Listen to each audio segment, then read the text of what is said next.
Salut mes petits bichons, j'espère que ça va et surtout j'espère que vous m'entendez bien. Alors cette vidéo c'est un peu une vidéo à l'air drama. En fait je réfléchissais et je m'étais dit que ce serait bien si je traitais un petit peu plus justement de situations d'actualité ou de choses justement dont on peut parler dans l'actualité, parce que je me suis dit que ça pouvait être vraiment très intéressant pour nous de les traiter. Et en fait ce matin j'étais pépouze, j'étais peinard en train de siroter un café décaféiné avec un peu de saccharine dedans.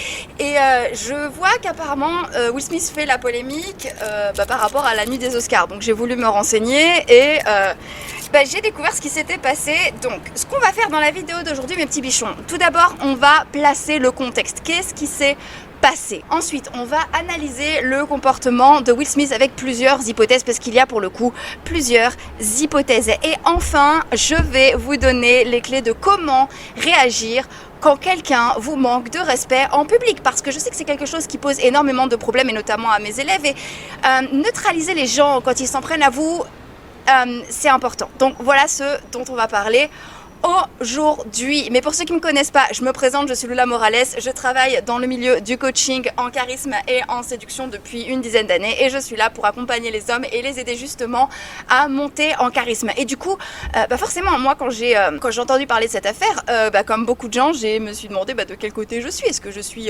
côté Chris Rock? Est-ce que je suis côté Will Smith? Est-ce que je suis côté spectateur ou côté Oscar? Du coup on en a débattu au petit-déj ce matin avec David, et lui il est convaincu que c'est fake. Alors je lui ai dit chérie, si c'est fake, je peux dire que Chris Rock est le meilleur ami de tous les temps, parce que accepter de se faire humilier alors que tu es en train d'animer les Oscars, tout ça pour que ton pote Will Smith rétablisse une partie de son honneur qui aurait été bafouée depuis 2 ans, on y reviendra.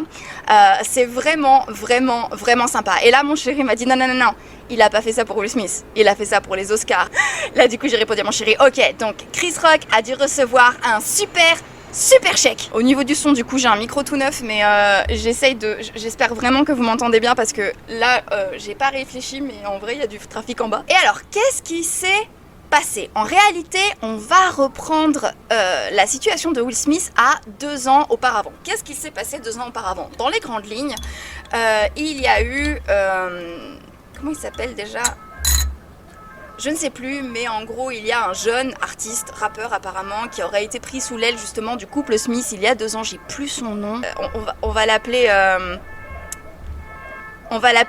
Monsieur numéro 3. Voilà. Et donc Monsieur numéro 3 avait littéralement écrit une chanson, et le monde devrait s'arrêter quand je tourne mes vidéos, merde. Donc comme je le disais, Monsieur numéro 3 avait écrit apparemment une chanson où il parlait de son entanglement avec Jada Smith, et il avait également parlé en fait et témoigné justement de ce qui s'était produit avec Jada, et donc de son aventure avec Jada Smith. Et Jada avait justement, pour essayer de gérer un petit peu le côté pour gérer justement la controverse, avait invité en fait son mari Will Smith sur son Red Table Talk, et ils avaient traité de la situation. Et en gros leur statement à ce sujet c'était: nous sommes un couple libre, il y avait eu un entanglement, nous sommes pas parfaits, ni toi ni moi, nous sommes dans un mauvais mariage depuis 23 ans, mais c'est pour toujours. Enfin en gros ils avaient essayé de traiter ça à l'américaine, on va dire, vraiment avec le côté PR move, voilà, on va dire ça comme ça, j'ai pas d'autre expression en français, mais le côté PR move. Entre temps, Will Smith avait été l'objet d'énormément de mèmes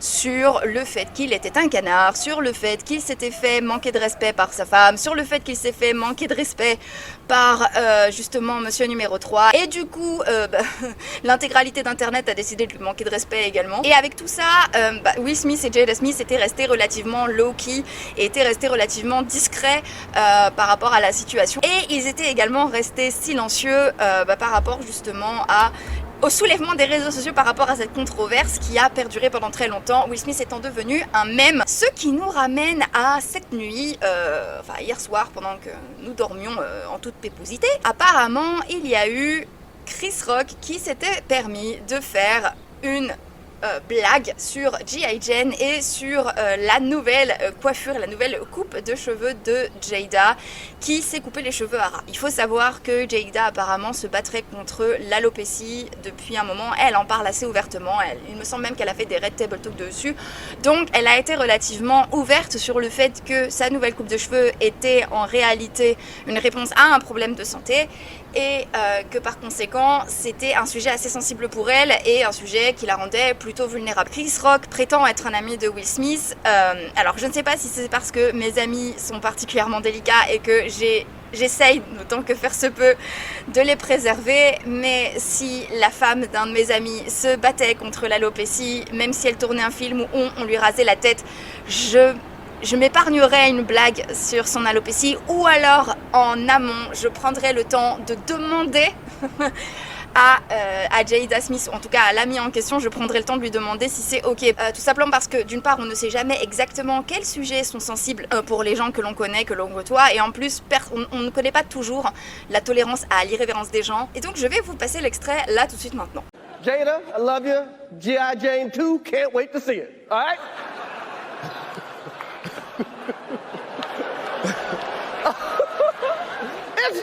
that was a nice one. Okay. I'm out here. Uh-oh, Richard. Oh, wow.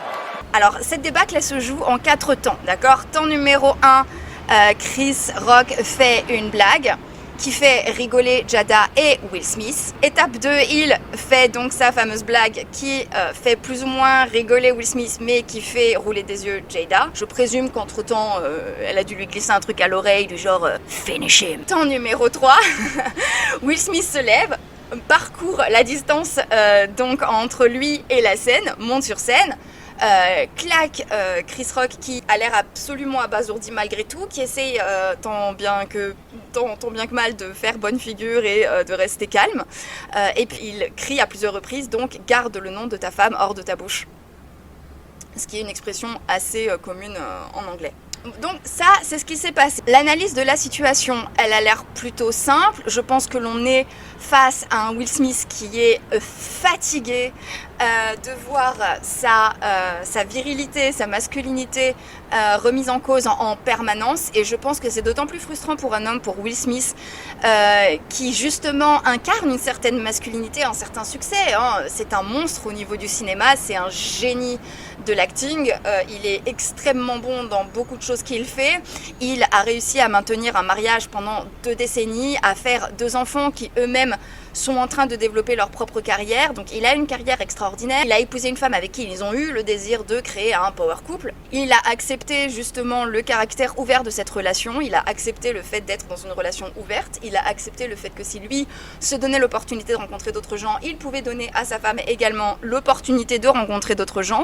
Pour moi, c'est plutôt un move de bonhomme. À partir du moment où c'était un accord qui était entre eux, je pense que personne n'a son mot à dire à ce sujet. Mais la réaction de Will Smith peut s'expliquer aussi parce que du coup, il a été considéré comme un canard, un cuck, un bêta, appelez ça comme vous voulez, pendant justement 2 bonnes années. Et là, pour le coup, le contexte était clairement un contexte sensible parce que c'était la remise des Oscars, c'était également son moment à lui. Enfin, c'était la soirée de sa consécration, concrètement celle où il devait se voir remettre un Oscar. Et donc, voir l'honneur de sa femme bafoué ce soir-là, où justement c'est un soir où le couple Smith et notamment Will aurait dû être célébré, c'était clairement, je pense que c'était un moment sensible qui a exacerbé la situation. Je pense également que le contexte a joué énormément. Clairement, Chris Rock qui aurait fait cette blague à Will Smith en tête-à-tête, je ne sais pas, je suis très,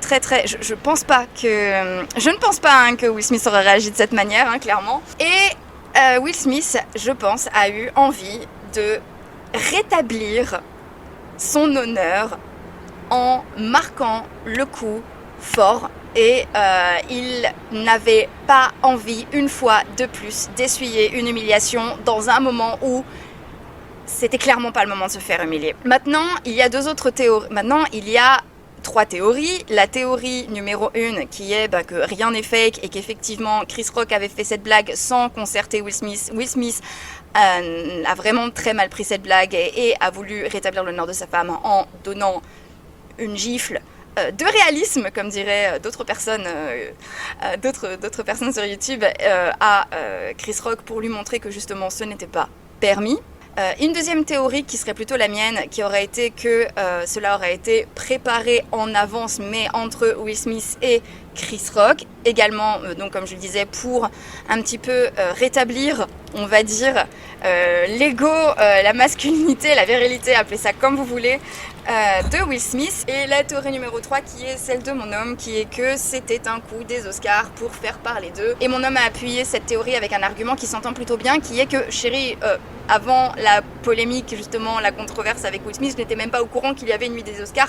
C'est dire à quel point les Oscars ne sont plus vraiment un centre d'attention ni aux États-Unis ni ailleurs. Et donc cette manigance aurait été un win-win-win, parce que d'un côté cela aurait permis aux Oscars de faire parler d'eux et donc d'attirer l'attention sur leur cérémonie, d'autre part de la part de Will Smith de se poser en bonhomme, et Chris Rock l'opportunité de toucher un énorme chèque gros. Maintenant, qu'est-ce que l'on peut apprendre de cette situation ?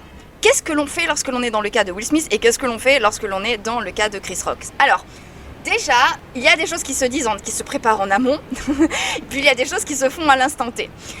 Chris Rock, je pense, s'il avait envie de faire des blagues comme ça, aurait peut-être pu avoir la délicatesse de contacter le couple Smith et de s'assurer que cette blague pouvait passer et que ça allait plutôt bien se passer. Alors, je n'ai pas tout à fait conscience du contexte, peut-être que effectivement ce sont des blagues qui normalement devraient être plutôt bienvenues. Moi je sais qu'à titre personnel j'ai énormément peur de me moquer des gens en public. J'évite de le faire et si je le fais, en général je m'assure d'avoir la complicité des gens dont je vais me moquer et de m'assurer que c'est ok pour eux. Donc je pense que la première chose, si vous êtes dans une situation comme celle-ci, ce serait peut-être d'abord d'en discuter en amont avec les concernés. Maintenant, si vous êtes Chris Rock et que vous prenez une gifle inattendue, je vous recommande très vivement d'avoir à peu près la même attitude que Chris Rock. Il a une attitude qui était plutôt intéressante à ce sujet parce que il est resté souriant, il a juste un petit peu calmé son énergie et donc est redevenu un petit peu plus formel dans sa présentation des Oscars. Et il a évité justement de mentionner par la suite la polémique. Il a essayé plutôt de tourner les choses il a plutôt essayé de tourner les choses en dérision, mais avec pour le coup une certaine réserve, ce que j'ai trouvé très bien. Je vais me renseigner dans la journée pour voir si Chris Rock a lui-même posté justement quelque chose, un tweet, un statement sur comment est-ce qu'il vit la situation et est-ce qu'il aborde la situation un petit peu plus tard dans des communiqués ou dans ce genre de choses. Mais cette chaîne n'est pas une chaîne de gossip, le but pour moi c'est surtout d'apprendre. Maintenant, qu'est-ce que l'on fait quand on est Will Smith ? Je ne pense pas que se lever et donner une torgnole à Chris Rock était la meilleure chose à faire. Je pense que c'était une attitude humaine qui se comprend, qui peut-être aura permis à Will Smith de rétablir un petit peu justement de son statut d'alpha, appelez ça comme vous voulez. Si sa réaction se comprend et est humaine et nécessite une certaine compassion, je suis convaincue que Will Smith aurait très bien pu, s'il avait envie, de neutraliser Chris Rock.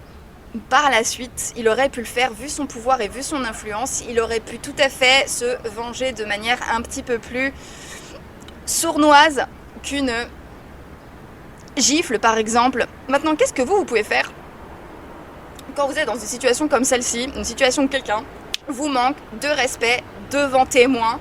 Comme ça, c'est sorti de nulle part. Vous n'étiez pas prêt et vous êtes dans une situation qui est un petit peu délicate où vous ne pouvez pas forcément vous permettre de vous manger une certaine humiliation.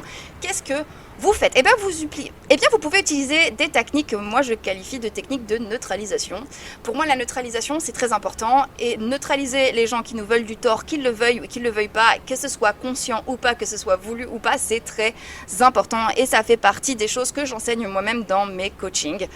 Alors, là, la situation était extrêmement tendue parce que tous les regards étaient braqués sur Will Smith. Il a eu la réaction de tentative de neutralisation qui lui semblait la plus efficace à l'instant T.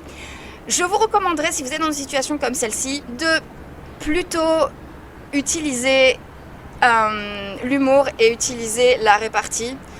Il aurait par exemple pu sortir quelque chose du genre: en attendant, ma femme avec son crâne rasé aura une plus grosse carrière que tu n'auras jamais. Mais c'est vrai qu'à l'instant T, faire preuve de répartie est toujours très compliqué. Mais moi j'aurais plutôt recommandé de sortir ce genre de statement, de faire ce genre de choses et d'essayer d'appuyer là où ça fait mal. Alors comment est-ce que l'on procède et comment est-ce que l'on fait ça? Alors en fait il y a deux types de situations. Il y a des situations où vous pouvez être face à quelqu'un qui a ce genre de choses, qui a ce genre de comportement avec vous de manière assez récurrente. Par exemple, vous pouvez être face à quelqu'un qui, de manière assez récurrente, va se moquer de vous en public. Et à ce moment-là, vous pouvez être peut-être face à quelqu'un qui n'a pas forcément conscience du mal qu'il peut faire, ok? Je vous disais un petit peu plus tôt qu'avec mes amis, j'ai très peur, moi, de me moquer d'eux. La vérité, c'est que j'ai au contraire d'autres amis qui se moquent de moi et dont je me moque. On le fait devant témoins.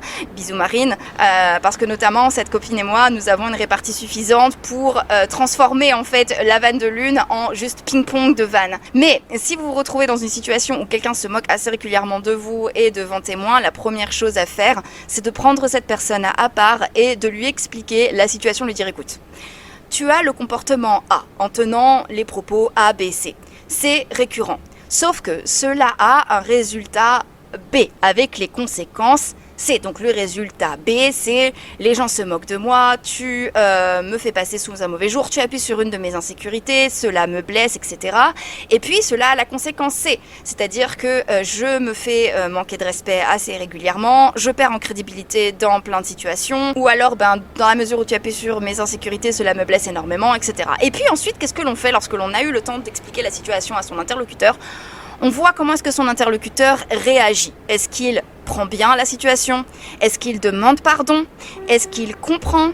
Est-ce qu'il s'énerve? Est-ce qu'il prend mal notre remarque? Mais le plus important, ce n'est pas tant le fait que votre interlocuteur vous ait présenté ses excuses. Le plus important, c'est est-ce qu'il va, oui ou non, corriger son comportement. C'est l'élément central que vous allez devoir surveiller suite à cette conversation, parce que cela va être l'élément qui va vous permettre de savoir si oui ou non cette conversation a été prise en compte et si votre sensibilité, si la nuisance que cela occasionne sur vous est prise en compte. Si vous êtes face à quelqu'un qui, certes, peut-être n'a pas présenté ses excuses, mais corrige son comportement, essaye de se surveiller, essaye de surveiller les blagues qu'il peut faire, etc. Cela signifie que la conversation a été suffisante, peut-être un petit rappel de temps en temps pour que votre interlocuteur finisse de se corriger pour de bon, ce sera déjà très bien. Mais si votre interlocuteur, suite à cette conversation, décide de poursuivre son comportement, qu'est-ce que cela veut dire? Cela veut dire qu'il tire davantage de bénéfices de son comportement que de bénéfices à votre lien et à votre amitié. Et alors là, plus de quartier. Je ne sais pas si c'est éthique de ma part de dire ça, mais je vous le dis, si vous avez pris dans un premier temps le temps de discuter avec quelqu'un, de lui faire comprendre les conséquences de son comportement sur vous, sur votre vie, sur votre carrière, sur autre chose, sur votre couple, et que l'individu que vous avez en face de vous a décidé de poursuivre son comportement, n'ayez plus de scrupules, ok? N'ayez plus de scrupules et frappez là où ça fait mal. Je sais, c'est pas éthique comme conseil, mais je vous le donne quand même. Et alors là, il faut frapper là où se trouve la pire insécurité de votre interlocuteur. Un autre exemple, si quelqu'un vous a escroqué ou vous a arnaqué un petit peu d'argent pour en gagner ou pour en économiser, il va falloir lui en faire perdre. Un autre exemple d'humiliation, un autre exemple de situation comme ça où quelqu'un peut vous faire du tort. Admettons que quelqu'un se soit approprié votre travail pour justement paraître beaucoup plus professionnel et paraître beaucoup plus compétent qu'il est. Vous devez impérativement le faire passer comme incompétent et donc vous devez relever son incompétence en public et vous devez mettre à jour en fait son incompétence en public, notamment en mettant l'accent sur le fait que cette personne est tellement incompétente qu'elle est obligée de vous voler votre travail, preuve à l'appui. Et alors pourquoi est-ce qu'il faut lui donner la réponse exacte inverse que ce que votre fauteur de trouble est venu chercher? Parce que je le dis régulièrement, je le dis souvent en coaching et il me semble que je le dis assez régulièrement sur cette chaîne, tout est feedback et tout est stratégie, les gars, ok? Les personnes que vous allez avoir dans votre vie, les personnes qui vont graviter autour de vous, dans tous les domaines de votre vie, vont avoir des envies, des désirs.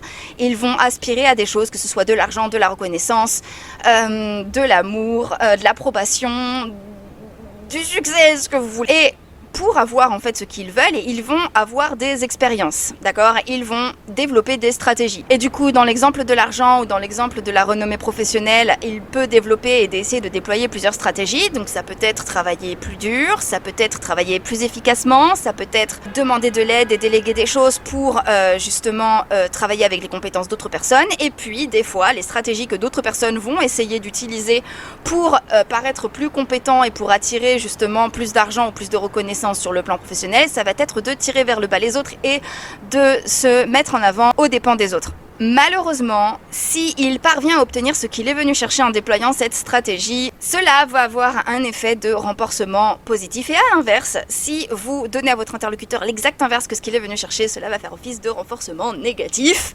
Et donc vous allez lui envoyer un message extrêmement fort qui est: c'est pas la bonne stratégie pour avoir ce que tu veux, mon coco. Et donc, dans ce genre de situation, je vous amène clairement à vous poser la question de qu'est-ce que un Chris Rock dans votre vie cherche comme bénéfice à se comporter comme il le fait avec vous. Et donc, comment est-ce que moi je peux, qu'est-ce qui est en mon pouvoir pour lui donner comme feedback d'expérience, comme feedback de stratégie, l'exact inverse que ce qu'il est venu chercher. Admettons que le but de Chris Rock était un power move pour montrer que c'était en réalité lui le gros alpha. Will Smith aurait pu un petit peu plus tard monter sur scène et dire quelque chose du genre: je souhaite à tout le monde maintenant de ressentir le bonheur que je ressens à la remise de cet Oscar. Et je ressens maintenant une profonde tristesse pour les gens dans cette salle. Et je pense notamment à Chris Rock, qui ne rencontreront jamais le bonheur ultime, qui n'auront jamais le bonheur ultime que représente le fait d'être récompensé pour sa carrière avec quelque chose aussi grand qu'un Oscar. Voilà, très bonne journée à vous, c'était tout pour moi, c'était Will Smith.